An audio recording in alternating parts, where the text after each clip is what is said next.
నల్లగొండ రామాలయంలో నేడు శ్రీ శ్రీ శ్రీ దేవనాథ రామానుజీయర్ స్వామి వారు ప్రత్యక్షంగా పాల్గొని తిరుప్పావైపై అమూల్యమైన ప్రసంగాన్ని చేశారు.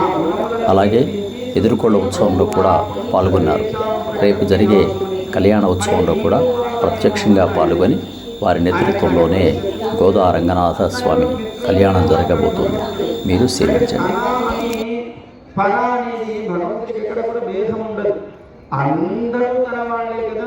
కానీ ఎవరెవరు తనను ఆశ్రయిస్తారో, ఎవరెవరికి ఏది అవసరమో వాళ్ళ స్థితిగతులను చూసి వాళ్ళకి కావలసింది ఇవ్వడంలో ఎప్పుడు ఉదారమైన గుణం కలిగిన వాడు పరమాత్మ.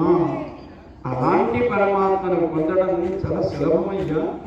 ఆయన నామాన్ని పలకండి, ఆయననే మనకి రక్షకుడని విశ్వసించండి, ఆయనకి మనకు ఉండేటువంటి సంబంధాన్ని గుర్తించండి.